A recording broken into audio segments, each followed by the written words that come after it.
Prajakeeya concept ಬಗ್ಗೆ ನಿಮಗೇನು ಅನ್ಸುತ್ತೆ? ಉಪೇಂದ್ರ ಅವರ ಒಂದು ಅದ್ಭುತವಾದ ಪರಿಕಲ್ಪನೆ ಇದೆ, ರಿಯಾಲಿಟಿಗೂ ಮತ್ತು ಅವರ ಪರಿಕಲ್ಪನೆಗೂ ಸಾಮ್ಯತೆ ಇದೆ. ಇಲ್ಲಿ ಎರಡು ವಿಚಾರ, ಅವ್ರ ಬಗ್ಗೆ ನನ್ನ ಅಪಾರವಾದ ಪ್ರೀತಿ ಇದೆ ನನಗೆ. ಒಬ್ಬ ಒಳ್ಳೆಯ ಕಲಾವಿದ ಕೂಡ, ಸ್ಟಾರ್ ವ್ಯಾಲ್ಯೂ ಬೆಳೆಸ್ಕೊಂಡ್ರು, ಬೌದ್ಧಿಕ ಪ್ರಜ್ಞೆಯೂ ವಿಪರೀತ ಇದೆ. ಆದರೆ ಇವತ್ತಿನ ಕಾಲಘಟ್ಟದಲ್ಲಿ ಸಹಜತೆಗೆ ಹತ್ತಿರವಿಲ್ಲದೆ ಇರತಕ್ಕಂಥ ಥಿಯರಿ ಅವ್ರದ್ದು. ನಾನು ಹೇಳಿ ಸಹಜತೆಗೆ ಹತ್ತಿರ ಇಲ್ಲದೆ ಇರ್ತದೆ. ಸಹಜತೆ ಅಂದರೆ ಆಗಕ್ಕಾಗದೇ ಇರ್ತಕ್ಕಂಥದ್ದು. ಅವ್ರು ಏನು ಹೇಳ್ತಾರೆ, ಒಂದು ಪೈಸನೂ ಖರ್ಚು ಮಾಡದೆ ಚುನಾವಣೆಯಲ್ಲಿ ಗೆಲ್ಲಬೇಕು. ಹೇಗೆ ಪ್ರಚಾರಕ್ಕೆ ಬಾರಪ್ಪ, ಹಂಗಾರೆ ನೀನು ದೊಡ್ಡ ನಿನ್ನಿಂದ ಒಟ್ಟು ಬರ್ತದೆ ಅಂದರೆ ಬರಲ್ಲ, ನಾನು ನಿಮಗೆ ನೀವೇ ಬೆಳಿಬೇಕು ನನ್ನ ಹೆಸರಿನಲ್ಲಿ ಅಂತಾರೆ. ಅಂದರೆ ಯಾರು ಜನ, ಈಗ ನೀವು ಇತ್ತ ಕಡೆ ಪ್ರಬಲವಾದ 3 ಪಾರ್ಟಿ ಎದುರುಗಡೆ ನಿಂತ್ಕೋಬೇಕಾದ್ರೆ ಅವರು 30-40 ಕೋಟಿ ಖರ್ಚು ಮಾಡ್ಬೇಕಾದ್ರೆ ಪ್ರಜಾಕೀಯದಲ್ಲಿ ದುಡ್ಡಿಲ್ಲದೆ ನಿಲ್ಲಿಸ್ಬಿಟ್ಟು ಓಟ್ ಹಾಕೋರು ಯಾರು, ಕ್ಯಾನ್ವಾಸ್ ಮಾಡೋರು ಯಾರು, ಪ್ರಚಾರ ಮಾಡೋರು ಯಾರು, ಹೆಂಗೆ ತಲುಪ್ಸೋಕ್ಕೆ ಸಾಧ್ಯ ಆಗುತ್ತೆ? ಅವ್ರ ಉದ್ದೇಶ ಚೆನ್ನಾಗಿದೆ, ಆದರೆ ಅದು ಇವತ್ತಿನ ರಾಜಕಾರಣದಲ್ಲಿ ಸಾಧ್ಯ ಇಲ್ಲದೆ, ಇಂಪ್ರಾಕ್ಟಿಕಲ್ ಸಾಧ್ಯ ಇಲ್ಲ. ಅವ್ರೇನೋ ಹೇಳ್ಬೋದು, ಮಾಡಿಬಿಡ್ತೀನಿ ನಾನು, ಮಾಡಲಿ ಸಂತೋಷ, ಮಾಡೋದು ಅಚೀವ್ ಮಾಡಿಬಿಟ್ರೆ ಅದ್ಭುತ. ಅದಾಗೋದಿಲ್ಲ. ಕಾರಣ ಇದು ಉದಾಹರಣೆ ಆಗಲ್ಲ. ಯಾರು ನಿಮ್ಮ ವಿಜಯ 10-12 ವರ್ಷದಿಂದ ಸಂಘಟನೆಯನ್ನು ಕಟ್ಟಿದ್ರು, ಬೂತ್ ಮಟ್ಟದಲ್ಲಿ ಕಟ್ಟಿದ್ದಾರೆ. ಅಂದರೆ ಫ್ಯಾನ್ಸ್ ಅಂತಾನೆ ಅಂತಾರಲ್ಲ, ಫ್ಯಾನ್ಸ್ ಅಸೋಸಿಯೇಷನ್, ಅದರಲ್ಲೆಲ್ಲ ಇದ್ರ ಪ್ರಚಾರ ಮಾಡ್ಕೊಂಡು ಅವ್ರು ಕಟ್ಕೊಂಡು ಬಂದಿದ್ದಾರೆ, ಸಾಧನೆ ಮಾಡಿದ್ರು. ಅದರ ಫಲ ಇವತ್ತು ದಂಗೆ ಎದ್ದೇಳ್ತು. DMK ADMK ಎರಡೂ ಬೇಡ, ನ್ಯಾಷನಲ್ ಕಾರ್ಡ್ ಮೊದಲೇ ಬೇಡ ಅವ್ರಿಗೆ. ಹಂಗಿದ್ದಾಗ ಒಂದು ಪರ್ಯಾಯ ಹುಟ್ಟಿತು, ಮತ್ತು ಒಬ್ಬ ಕಲಾವಿದನು ಕೂಡ ಸಿಕ್ಕಿದ ಅಲ್ಲಿ. ಅವನು ಸುದ್ದಿಲಿದ್ದು ಪಟ್ ಅಂತ ಬಂತು, ಗೆದ್ದರು. ಹಾಗೇನೆ ಅಸ್ಸಾಂನಲ್ಲಿ ಒಂದು ಸತಿ ಆಯ್ತು ಗೊತ್ತೆ, ಜಿರ್ಲೆ ಅಂತ ಹೇಳಿದಾಗ ಹೇಳ್ತೀನಿ.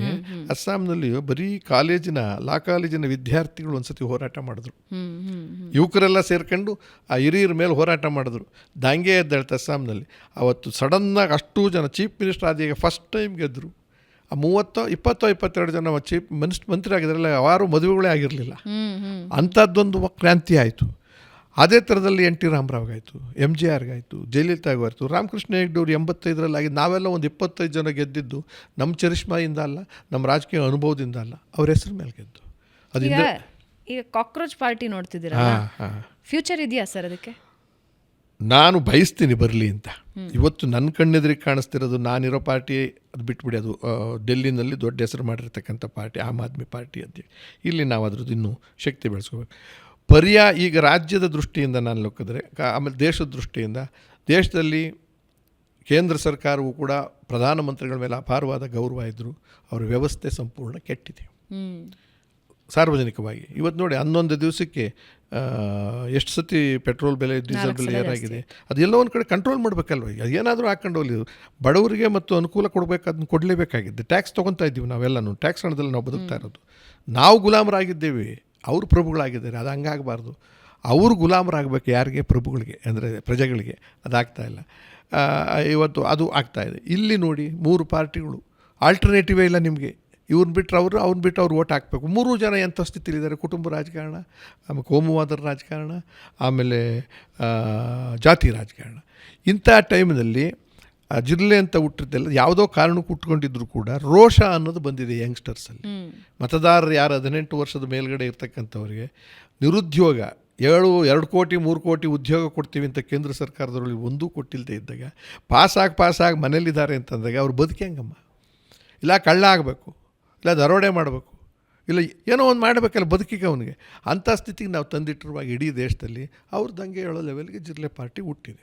ಅದಕ್ಕೆ ಸರಿಯಾದ ಲೀಡರ್ಶಿಪ್ ಸಿಕ್ಕಿ ವಾತಾವರಣ ಬಂದರೆ ದೇಶದಲ್ಲಿ ಒಂದು ಪರ್ಯಾಯ ವ್ಯವಸ್ಥೆ ಆಗುತ್ತೆ, ರಾಜ್ಯದಲ್ಲೂ ಆಗುತ್ತೆ ಅಂತ ನನ್ನ ದೃಷ್ಟಿಯಲ್ಲಿ ಆಗಬೇಕು ಅಂತಲೂ ನಾನು ಹೇಳೋದು. ಅದಕ್ಕೆ ಬಣ್ಣ ಕಟ್ತಿದ್ದಾರೆ, ಯಾರೋ ಹುಟ್ಟಾಕ್ಬಿಟ್ಟಿದ್ದಾರೆ, ಎಲ್ಲೋ ಕೂತ್ಕೊಂಡು ಅದಕ್ಕೇನೋ ಮಾಡಿದ್ದಾರೆ ಅಂತ ಅದನ್ನು ಹತ್ತಿಕ್ಕಕ್ಕೆ ನೋಡ್ತಾರೆ. ದುಡ್ಡಿದೆಯಲ್ಲ, ಈಗ ರೂಲಿಂಗ್ ಪಾರ್ಟಿ ಕೇಂದ್ರದಲ್ಲೂ ದುಡ್ಡಿರ್ತದೆ, ರಾಜ್ಯದಲ್ಲೂ ದುಡ್ಡಿರ್ತದೆ. ಅವರು ಅದನ್ನೆಲ್ಲ ಹತ್ತಿಕ್ಕಕ್ಕೆ ನೋಡ್ತಾರೆ. ಅದನ್ನು ಮೀರಿ ಏನಾದರೂ ಗೆದ್ದರೆ, ಅಥವಾ ಮತದಾನ ಮಾಡೋವಾಗ ಎಲ್ಲರೂ ತೀರ್ಮಾನ ಮಾಡಿಬಿಟ್ರೆ, ನೀವೇ ನಿಲ್ಲಿ, ಯಾರು ಯಂಗ್ಸ್ಟರ್ಸ್ ಇದ್ದೀರೋ ಅವ್ರ ಮೇಲೆ ನಿಲ್ಲಿ, ಆ ವಾತಾವರಣದಿಂದ ಗೆದ್ದರೂ ಗೆಲ್ಬೋದು ಅಂತ. ವಂಡರ್ಫುಲ್. ಈಗ ರಾಜಕಾರಣದಲ್ಲಿ ನಡೀತಾ ಇರೋದು ನಿಮಗೆ ಗೊತ್ತೇ ಇದೆ. ಹೆಂಗೆ ನೋಡ್ತೀರಿ ಇದನ್ನು? ದುರಂತ. ಆಗಬಾರ್ದಾಗಿತ್ತು. ಒಂದು ಚುನಾವಣೆ ಗೆಲ್ಲೋದು ಯಾತಕ್ಕೆ? ಯಾರೇ ಗೆಲ್ಲಿ, ಒಂದು ಪಕ್ಷ ಅಧಿಕಾರಕ್ಕೆ ಬಂದಮೇಲೆ, ಅದು ಬಹುಮತ ಪಡ್ಕೊಂಡು ಹೋಗ್ಬೇಕಾದ್ರೆ ಬಂದಮೇಲೆ 5 ವರ್ಷ ಅಧಿಕಾರ ಸುಸೂತ್ರವಾಗಿ ಮಾಡಬೇಕಾಗಿರೋ ಜವಾಬ್ದಾರಿ ಅವ್ರದ್ದು.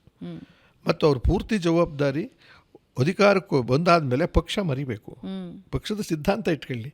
ಆದರೆ ಮಾಡಬೇಕಾಗಿರೋದ ಕೆಲಸ ಎಲ್ಲ ಪಕ್ಷದವ್ರಿಗೂ ಕೂಡ ಸೇವೆ ಮಾಡಬೇಕಾಗಿರೋದು.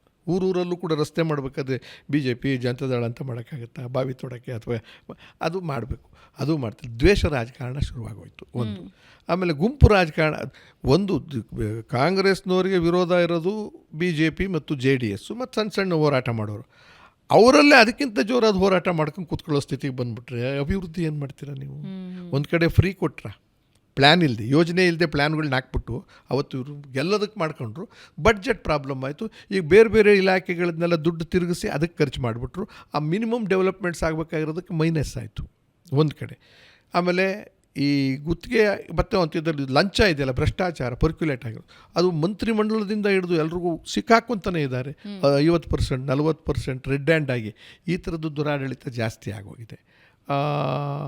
ಆಮೇಲೆ ಈಗ ಮುಖ್ಯಮಂತ್ರಿ ಪದವಿಗೋಸ್ಕರವೇ ಒಂದು 1 ವರ್ಷ 1.5 ವರ್ಷದಿಂದ ಕಿತ್ತಾಟ ಶುರು ಮಾಡಿದೆ, ಇನ್ನೂ ಮುಗಿದಿಲ್ಲ. ಅಂದರೆ ಇವತ್ತು ನೋಡಿ, ಬಹುತೇಕ ಇಡೀ ರಾಜ್ಯದಲ್ಲಿ ಆಡಳಿತದ್ದು ಸಂಪೂರ್ಣ ಯಾರು ಕೈ ಹಿಡ್ಕೊಳ್ಳೋರೇ ಎಲ್ಲ ಅಲ್ಲಿ ಹೊಟ್ಟೋಗಿದ್ದಾರೆ, ಎಲ್ಲ ಡೆಲ್ಲಿಗೆ. ಇಲ್ಲಿ ಅಧಿಕಾರಿಗಳಿಗೆ ಬಿಟ್ಟುಬಿಡ್ತಾರೆ. ಅಧಿಕಾರಿಗಳು ಮೊದಲೇನೇ ಕರಪ್ಷನ್ನಲ್ಲಿ ಭಾಳ ದೊಡ್ಡ ಹೆಸರು ಮಾಡಿಬಿಟ್ಟಿದ್ದಾರೆ. ಇಂಥದ್ದಕ್ಕೆ ಅಂದರೆ ಎಲ್ಲೋ ಬಿಡುಬೀಸಾಗಿ ಒಂದು ರಾಜ್ಯವನ್ನು ಒಂಥರ ಅರಾಜಕತೆಗೆ ತಂದಿಟ್ಟಿದ್ದಾರೆ. ಹಾಗಾಗಿ ಡ್ಯೂ ರೆಸ್ಪೆಕ್ಟ್, ಮುಖ್ಯಮಂತ್ರಿಗಳ ಬಗ್ಗೆ ಅಪಾರವಾದ ಗೌರವ ಇದೆ, DCM ಬಗ್ಗೆ ಗೌರವ ಇದೆ. ಯಾರಾದರೂ ಆಗಿ ನೀವಿಬ್ಬರು ರಾಜಿ ಹಾಕಂತೀರ, ಒಂದು ಸುಸೂತ್ರವಾದ ಒಂದು ಗಟ್ಟಿಯಾದ ಸರ್ಕಾರ ಕೊಡಿ.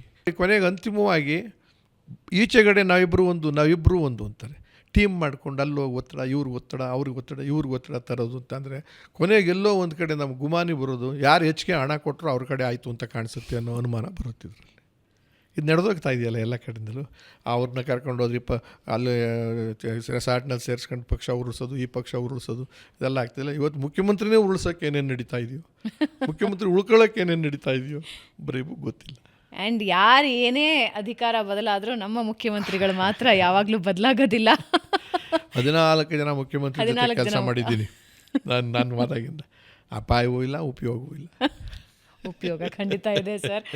ಓಕೆ, ಫೈನಲಿ ಕಾರ್ಯಕ್ರಮದ ಅಂತಿಮ ಘಟ್ಟಕ್ಕೆ ಬಂದಿದ್ದೀನಿ. ಸಾಮಾನ್ಯವಾಗಿ ನಾನು ಅತಿಥಿಗಳನ್ನು ಕೇಳೋ ಪ್ರಶ್ನೆನೇ ಕೇಳಿಬಿಡ್ತೀನಿ. ಜೀವನದ ಪಂಚಸೂತ್ರಗಳೇನು? ಪಂಚಸೂತ್ರಗಳು ಪಂಚ ಅಂತಂದ್ರೆ ಗೊತ್ತಿಲ್ಲ. ಒಂದು, ಆದಷ್ಟು ಇದು ಸಜ್ಜನಿಕೆಯಿಂದ ಇರಿ, ಒಂದು ಸೌಜನ್ಯದಿಂದ ಇರಿ, ಒಂದು ದುರಹಂಕಾರ ಬೇಡ, ಆಮೇಲೆ ಆದರೆ ಕೈಲಾದರೆ ಸಹಾಯ ಮಾಡಿ, ಇಲ್ಲದ್ರೆ ಬಿಟ್ಬಿಡಿ, ಆಮೇಲೆ ನೆಮ್ಮದಿಯಾಗಿ ಬದುಕಿ ನಗ್ತಾ ಇರಿ. Thank you sir. ಅಂದರೆ ನಿಮ್ಮನ್ನು ಆಗೋವರೆಗೆ ಜನರಿಗೆ ನಿಮ್ಮ ಜೀವನದಲ್ಲಿ ನೀವು ಎದುರಿಸಿದ ಘಟನೆಗಳು ಯಾವುದು ನೆನಪಿಗಿರೋದಿಲ್ಲ. ನಿಮ್ಮ ಡೈಲಾಗ್ಸ್ ನೆನಪಿರುತ್ತೆ, ನಿಮ್ಮ ನಗುಮುಖ ಅಷ್ಟೇ ನೆನಪಿರುತ್ತೆ. ಆದರೆ ಜೀವನದಲ್ಲಿ ಪೆಟ್ಟು ಬಿದ್ದ ಪ್ರತಿ ಕ್ಷಣ ಕೂಡ ನೀವು ಮತ್ತೆ ಎದ್ದು ನಿಂತು ಜೀವನನ ಹಾಗೇ ಸವಿತಾ ಇದ್ದೀರಾ ಅನ್ನೋದು ಖುಷಿಯಾಗಿ ನಿಮ್ಮನ್ನು ನೋಡಿದಾಗ ಅರ್ಥ ಆಗುತ್ತೆ. ಐ ಥಿಂಕ್ ಸಣ್ಣ ಪುಟ್ಟ ಸಮಸ್ಯೆಗಳನ್ನು ಬೆಟ್ಟ ಥರ ಹೊತ್ಕೊಂಡು ಹೋಗ್ತಾ ಇರೋರಿಗೆ ನಿಮ್ಮ ಜೀವನ ಒಂದು ದೊಡ್ಡ ಮಾರ್ಗದರ್ಶನ ಆಗುತ್ತೆ.